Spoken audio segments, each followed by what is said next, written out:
तो यही सबने कटवाई है, हमने सबका नाम ले लिया है। हाँ, लेकिन भगवान के जो भक्त होते हैं ना भैया, सेवा लगना चाहिए। क्या करना चाहिए मेरी माँ? सेवा। अच्छा, कौन कौन भगवान जी की सेवा करना चाहेगा? जरूर हाथ करिए। करना चाहोगे? हमारे बाबूजी बैठे पीछे पर्ची लेके, उनको कोई पर्ची नहीं कटवा रहा, वो ऐसे बैठे। जो सेवा करना चाहे वहां पर्ची कटवा ले।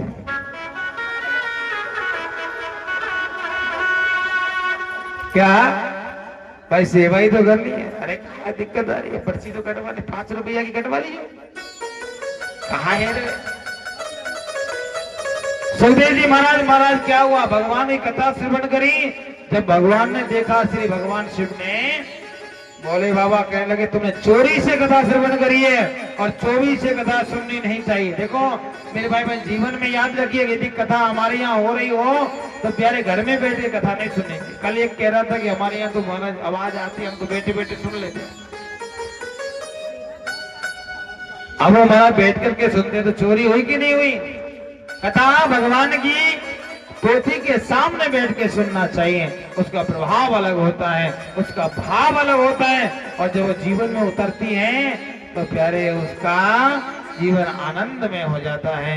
राधे राधे बोलना पड़ेगा और जोर से, और सुखदेव जी महाराज ने कथा श्रवण करी मां, और कथा श्रवण करी। अब जो मेरे भाई बहन भगवान की कथा, अमर कथा सुन लेता है, वो कभी मरता नहीं है। और प्यारे क्या हुआ? श्री भगवान भोलेनाथ त्रिशूल लेकर के दौड़े मारने के लिए। थोड़ा सा महाराज उन्होंने भी दिखावा किया पार्वती मैया के सामने।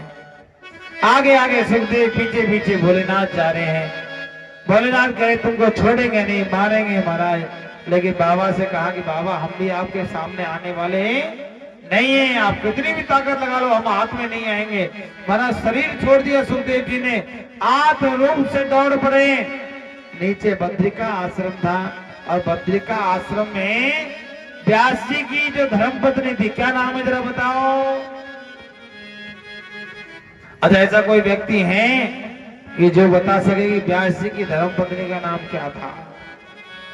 मैंने पिछली बार भी कथा करी थी, ये बोला होगा, 100% बात है। बोलो क्या नाम था?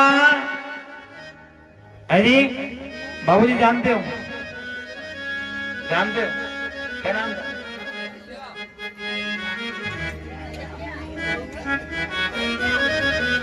अहिल्या।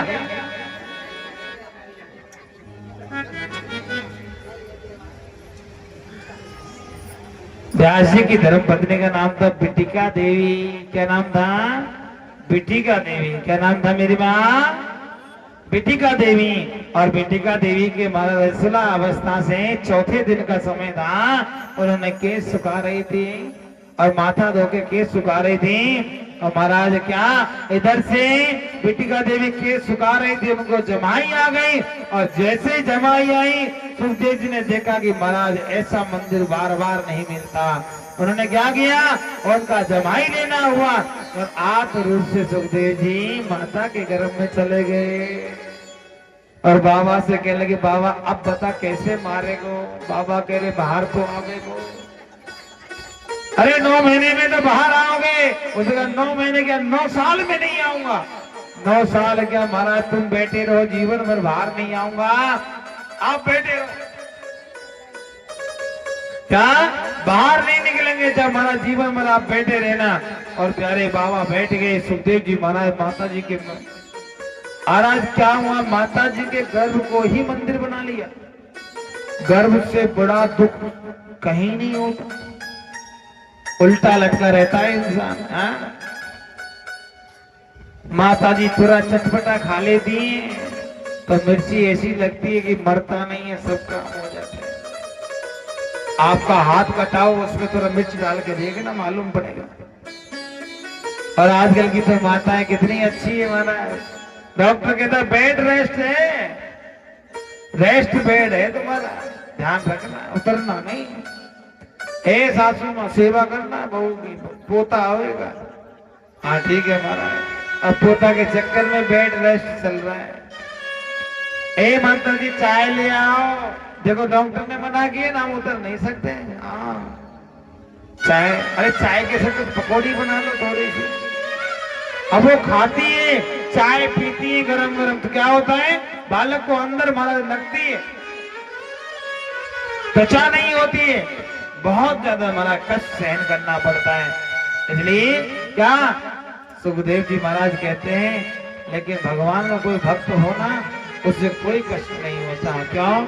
उसको शरीर से कोई मतलब नहीं होता।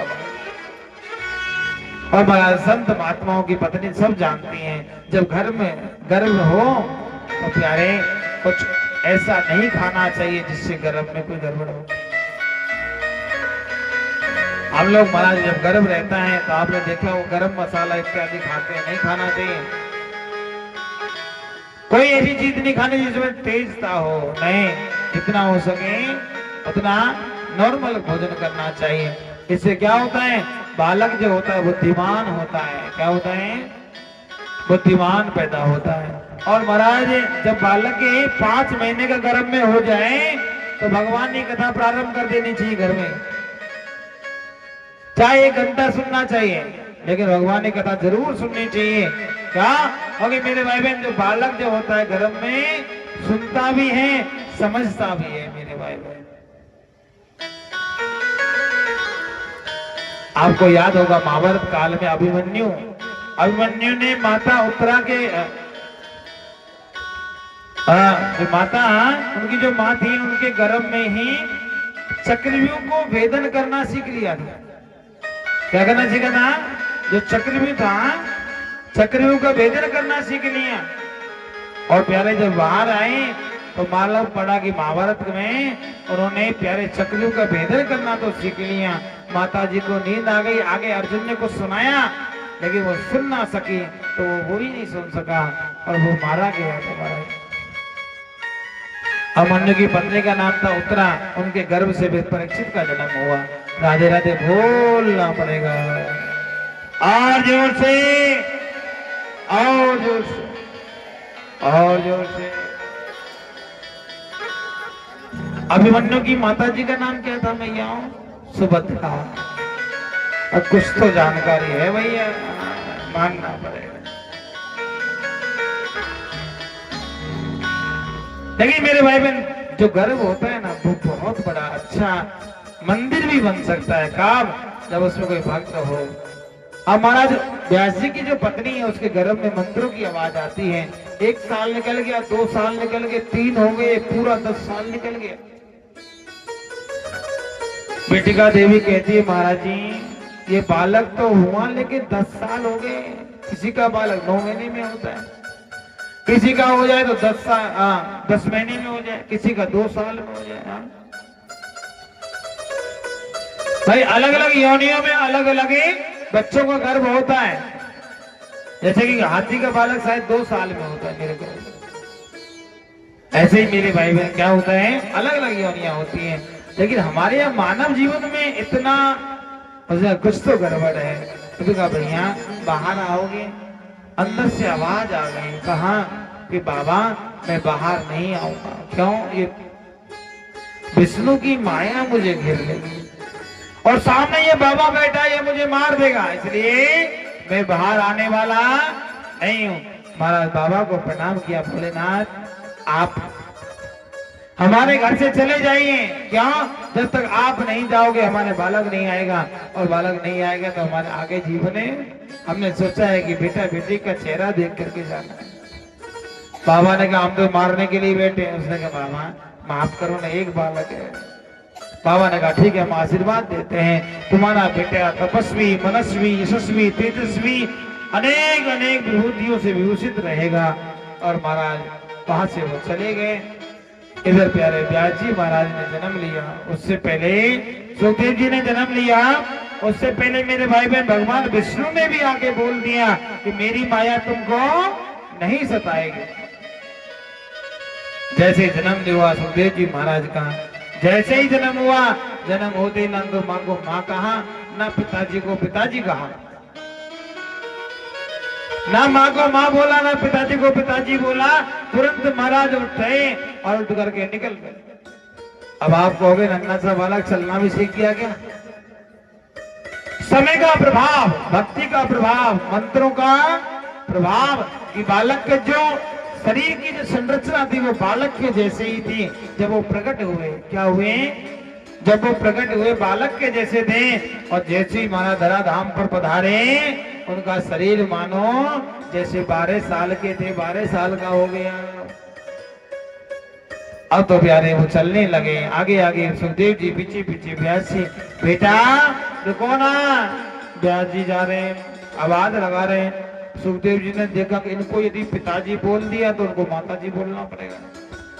अब उनको माताजी बोला तो फिर बुआ जी भी हो जाएंगे, फूफा जी भी हो जाएंगे, चाचा जी भी, ताऊ जी भी, सब जी हो जाएंगे। इसलिए किसी को पिताजी बोलना ही नहीं है। और वहां से निकल पड़े और प्यारे जंगल में जाकर के भगवान की तपस्या करने लगे।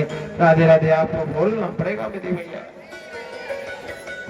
और जोर से बोले वामन भगवान की।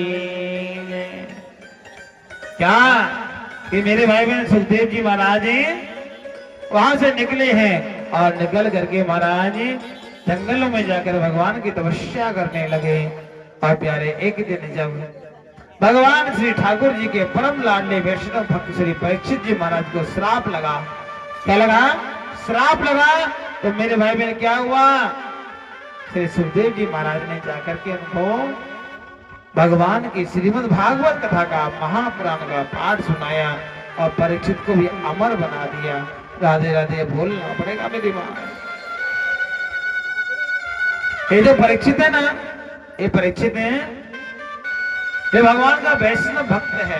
क्या है? वैष्णव भक्त है। पांडवों के कुल में जन्म लिया मेरे भाई बहन। जब सारा महाभारत समाप्त हो गया, सभी लोग मारे गए, भगवान के पांडवों के 5 पुत्र थे वो अश्वत्थामा के द्वारा मारे गए। अश्वत्थामा पकड़ा गया। लास्ट में उत्तरा के गर्भ में अश्वत्थामा ने ब्रह्मास्त्र लाया, उससे भगवान ने रक्षा करी। और महाराज अंत में श्री परीक्षित जी महाराज का प्रादुर्भाव हुआ। परीक्षित ऐसे बहुत ही अच्छे बालक हैं, लेकिन उनको केवल याद है कि जिसने मेरे माँ के गर्भ में जाकर के मेरी रक्षा करी है वो कहाँ है। भगवान ने छोचक लेके आए ना मेरी मैया, तो भगवान को देखते ही पहचान गया, इसने मेरे गर्भ में जाकर के रक्षा करी थी। और जब से भगवान के चरणों की तरफ दौड़ा, भगवान ने उठा लिया और महाराज ऐसे हाथ फेरने लगे सर पर और कहा, आज से तुम्हारा नाम परीक्षित होगा। क्या होगा मेरी माँ? इधर परीक्षित का जन्म हो गया। पांडव लोग अभी भी उदास रहते हैं। क्या रहते हैं मेरी माँ? अभी भी उदास रहते हैं। भगवान ने देखा कि ये पांडव लोग उदास हैं, क्या करना चाहिए? इनको कोई ज्ञान देना चाहिए। तो भगवान ने एक बार ज्ञान दिलाया था, किसका? भीष्म पितामह के द्वारा। किसके द्वारा? भीष्म पितामह के द्वारा। लेकिन भगवान ने फिर से ज्ञान दिया। क्या दिया? इदानी धर्मानि राज धर्मानि मोक्ष धर्मानि वागसं श्री धर्मानि भगवान् धर्मानि समास व्यास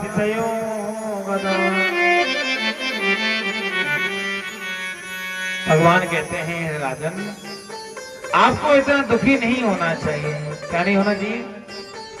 और इससे कह रहे भैया एक बात बता, हमारा कितना बड़ा परिवार था, कुटुंब था। हमारी बड़ी माँ के एक नहीं, दो नहीं, 100 भाई थे। कितने थे? 100 भाई थे। आजकल की माओ के तो एक ही बेटा होता है कि नहीं? तेरा तो गांधारी से भी कम हो गया। गांधारी के कितने बच्चे थे? बोलो ना, 100 बालक थे। बोलो।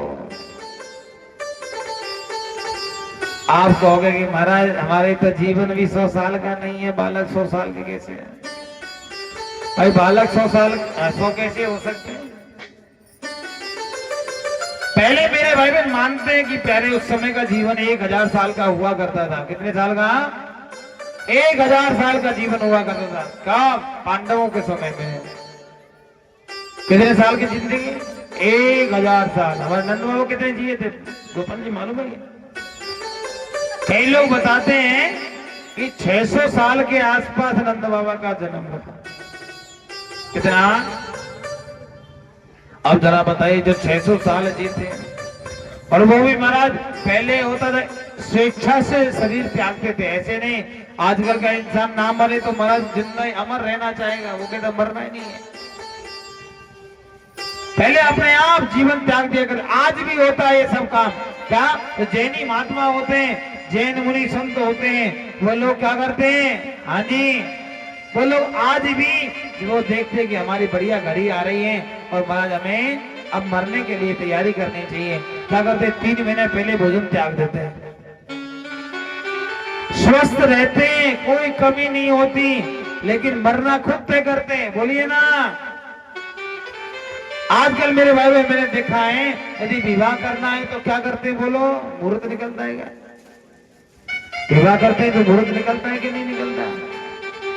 मकान का, जमीन का, यदि हमें नीम का पूजन करना है, मकान बनाना शुरुआत करना है तो क्या करते हैं? पंडित जी से मुहूर्त निकलवाते हैं। जन्म का मुहूर्त होता है, नामकरण संस्कार का मुहूर्त होता है, यज्ञोपवीत संस्कार का मुहूर्त होता है, हाँ, कर्ण भेदन संस्कार का मुहूर्त होता है, यहाँ तक विवाह संस्कार का मुहूर्त होता है, तो मरने का भी मुहूर्त निकालना चाहिए। भाई मरने में एक दिन तो सबको मरना है। अरे कौन कौन नहीं मरेगा? जब ऊपर हाथ करो तो सब मरेंगे। अरे आया है सो जाएगा राजा रंग फकीर, कोई सिंहासन चढ़ चला, कोई बांधे जात जंजीर। आया है वो सब जाएगा, कोई रुकने वाला नहीं है। कोई बैठ के जाएगा, हंसता खिलता हुआ जाएगा, और कोई बंधा हुआ जाएगा, रोता हुआ। अच्छा कौन कौन ऐसे हैं जो रोते हुए जाना चाहते हैं? नहीं जाना। कर से करम करहु विधिना, ऐसे कर्म करिए जिससे मेरा गोपाल खुश हो जाए। क्या हो जाए? जिससे मेरा कन्हैया खुश हो जाए। तो ऐसा कर्म करो महाराज। देखो कई माताएं बैठी हैं जिनकी उम्र 50 से ऊपर है, और कई ऐसी भी बैठी है जिनकी उम्र 60 से ऊपर है, और कईयों की तो 70 पार कर रही है। अब 70 वारियों को जरा सोचो कि कब जाना पड़ेगा, मालूम है क्या? या सर्दी झेले कि झेले ना झेले। एक माता जी हमसे बोली, गुरुजी आपने बड़ी अच्छी कथा सुनाई, हमने सुनी, बहुत आनंद आया। अब आगे मिलेंगे कि नहीं मिलेंगे मालूम नहीं, आप कब आओगे, हम रहे कि नहीं रहे। मैं तो कहनो का चाह रही हूँ, हमारी दक्षिणा ले लो 100 रुपया, हमारी दक्षिणा है, आप रख लो, हमारे पास इतना ही है। हमें इतना आनंद आया मैया की दक्षिणा लेते समय। मैया ये दक्षिणा का बेटा तो लाई ना, लाला बेटा तो नहीं ली महाराज। अच्छा बहुते लाई? नहीं लाई, मैंने छुपा के रखी थी बहुत दिन से। क्या थी? बहुत पुराना नोट था मेरे भाई। वो नोट मेरे पास आज भी है। क्या? वो नोट मेरे पास आज भी है, और मैं उसको सदा रखता हूं मेरे पास में महाराज। क्या रखता हूं? मेरे पास रखता हूं। क्या? तो कभी कभी वो माता जी मुझे याद आ जाती है।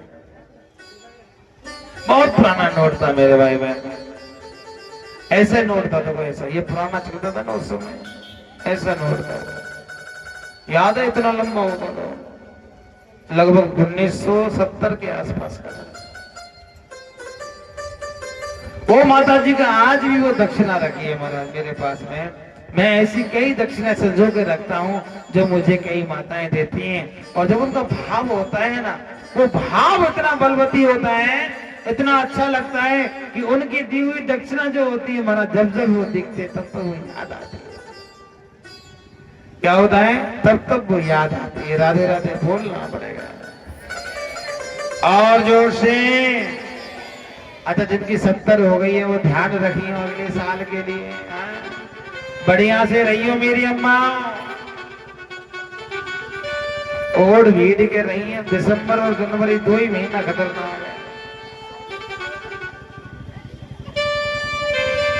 लेकिन भगवान की कथा एक बार कोई सुन ले वो अमर हो जाता है। भगवान श्री ठाकुर जी कहते हैं देखो आप राजा हो और राजा को क्या करना चाहिए? हाँ जी, राजा को सबसे पहले राज धर्म का पालन करना चाहिए। क्या करना चाहिए मेरे भाई बहन?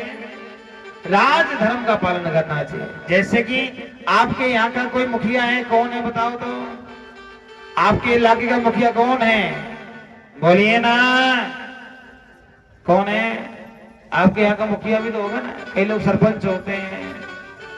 आपके यहाँ का कौन है मुखिया? बिज्जल भाई परमार। क्या नाम है? बिज्जल भाई परमार। ऐसा व्यक्ति मैंने भाई देखो, अपना जीवन उसका कैसा भी रहे हमें कोई मतलब नहीं, लेकिन जो धर्म का क्षेत्र जो होता है ऐसा व्यक्ति भूतो ना भविष्यति। मैं तो कहता हूँ ऐसी माँ को मैं प्रणाम करता हूँ जिस माँ ने ऐसे बालक को जन्म दिया जो आपका काउंसलर है, लेकिन हमारे लिए तो वो हमारा यजमान है, हमारा एक चेला के जैसा है। और महाराज जो कह देते हैं वो कभी महाराज टालता नहीं है। मुझे भैया कुछ नहीं चाहिए, मैंने उससे दक्षिणा भी नहीं ली, समझो तो दक्षिणा लियो, लेकिन क्या उसको बोल लो कि ठाकुर जी की कथा करनी है हमारा। उसने कहा देखो इस भगवान की कथा में सबको फायदा होता है, इसलिए मैं तुम्हारे साथ हूं।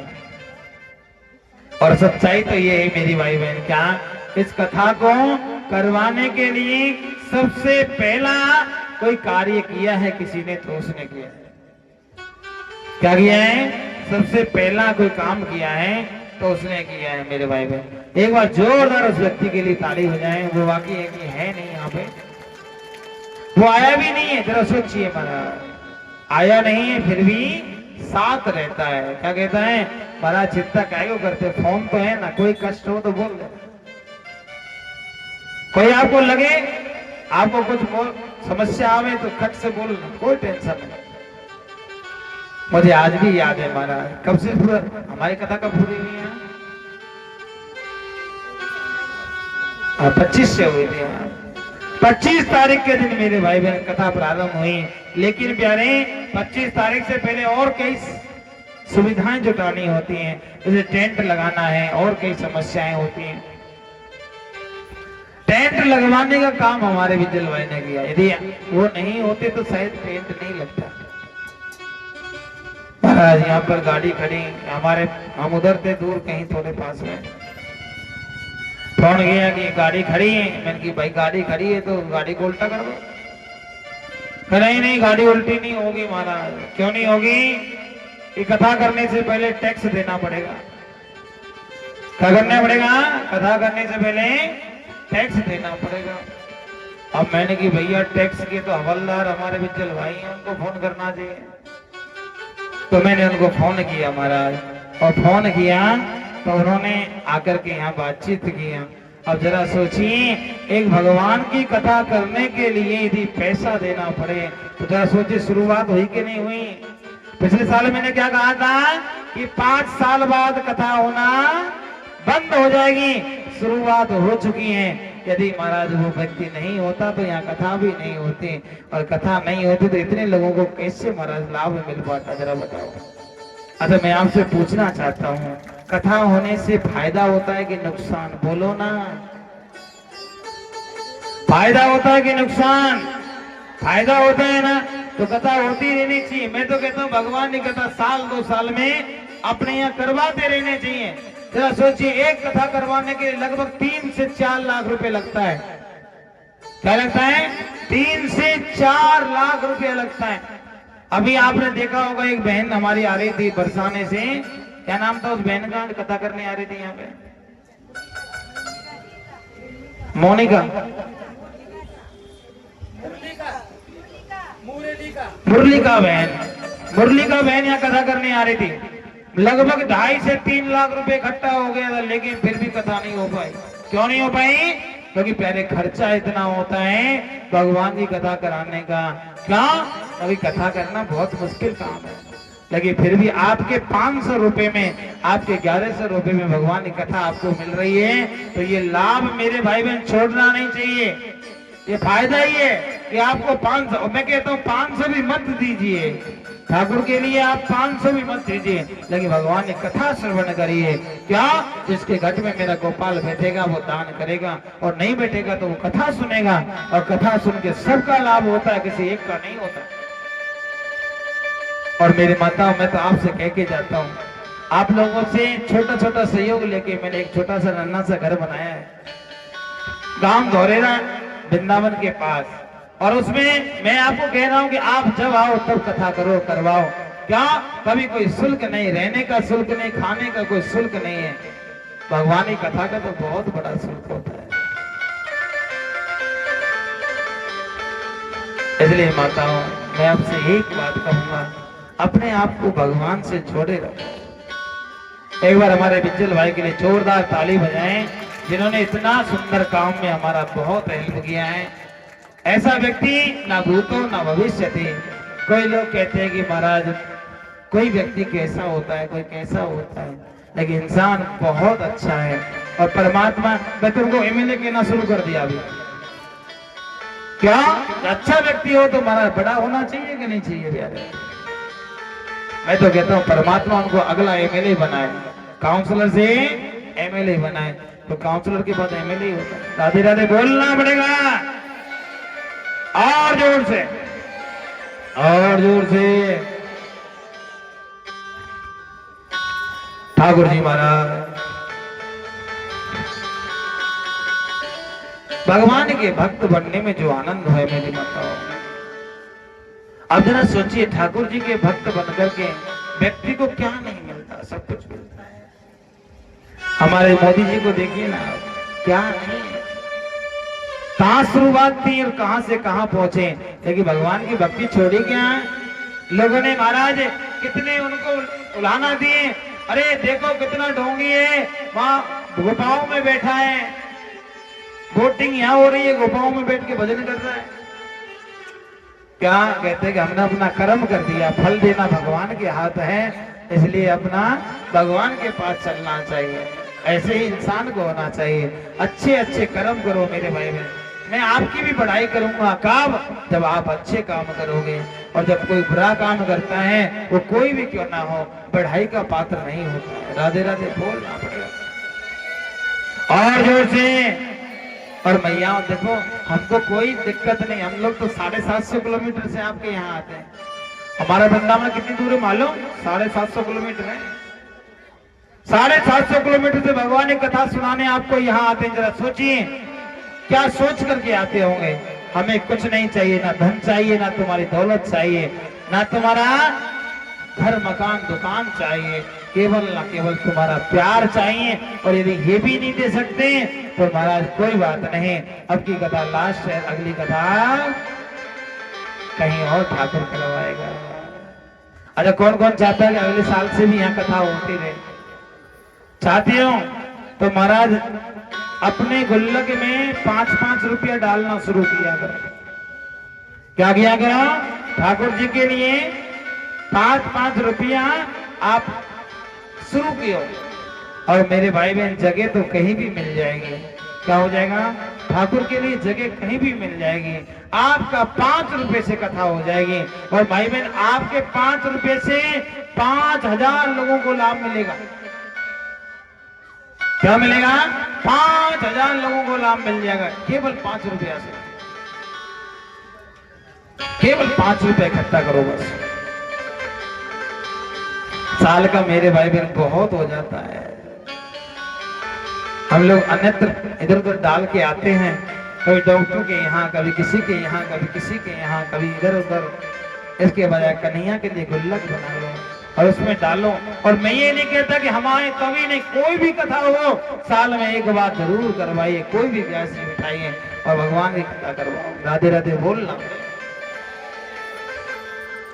हमारा भगवान कहते हैं दान धर्मान सबसे बड़ा धर्म है। अपनी कमाई का थोड़ा सा हिस्सा भगवान के लिए देना। भगवान मतलब कोई भी काम हो, आपके पड़ोस में कोई यदि भूखा रह रहा हो, उस भूखे को भोजन करा दो, मेरा कन्हैया खुश हो जाएगा। आपके आसपास में कोई गरीब की बेटी का विवाह हो रहा हो, उसमें कन्यादान करके आ जाओ, और ऐसा कन्यादान करो कि उसको लगे मेरा कन्हैया खुश हो जाएगा। हम लोग कन्यादान करते तो हैं, लेकिन अमीरों के यहाँ करते हैं। मालूम है, यदि हमने एक वॉशिंग मशीन कन्यादान में दी, मेरे 2 बेटी हैं तो मेरे यहाँ 2 आ जाएगी, ऐसे कभी नहीं सोचना चाहिए। अदला बदली का चलता है हमारे यहाँ हिसाब नहीं। कन्यादान देकर के भूल जाना चाहिए कि हमें कभी कन्यादान भी किया था।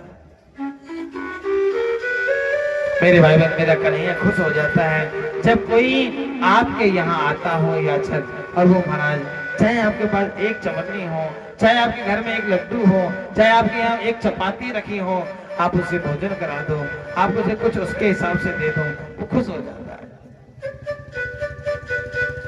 अनेक प्रकार है मेरे भाई बहन ठाकुर जी को खुश करने के। कोई जरूरत नहीं है कि भगवान की कथा में खुश करना, नहीं, भगवान की कथा से ज्यादा और भी कई चीजें हैं। लेकिन प्यारे, मैं इतना ही कहूंगा, मेरे कन्हैया से नजदीकी बना के रखो, दूरी मत बनाओ। हमारे यहाँ एक कहावत है, संतों ने कहा है कि तन पवित्र सेवा की, मन पवित्र करे भजन, धन पवित्र कर दान सो, होए त्रिविध कल्याण। क्या? तन पवित्र सेवा की, मन पवित्र कर भजन। भजन करना है तो मन पवित्र हो जाएगा, और तन को पवित्र करना है तो सेवा करो। किसी भी मंदिर में सेवा करना शुरू कर दो। क्या कर दो? मंदिर में सेवा करना शुरू कर दो। और यदि मेरे भाई बहन धन पवित्र करना है तो थोड़ा थोड़ा दान करना शुरू कर दो। जैसे हमारे राघव कैलिक जी, ये कल भी दिए थे, आज भी इन्होंने 201 रुपये ठाकुर जी बावन भगवान के लिए दिया है। इनके लिए जोरदार तालियां। बहुत बहुत साधुवाद, बहुत बहुत बधाई, बहुत बहुत शुभकामनाएं।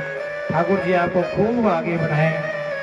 और हमारे उमा सैनी जी, जिन्होंने बावन भगवान के लिए 1100 रुपये ठाकुर जी के लिए गौ दान दिया है। गाय तो नहीं आती, लेकिन कोई नहीं, ठाकुर जी की कृपा आपको खूब बहुत बहुत मिले। भगवान आपके जीवन में खूब खुशियां प्रदान करें, हम वही आशीर्वाद देते हैं। उमा सैनी जी के लिए एक बार जोरदार ताली बजाएं, जिन्होंने 1100 रुपया भगवान के लिए दिया। बहुत बहुत शुभकामनाएं, बहुत बहुत साधुवाद, बहुत बहुत बधाई।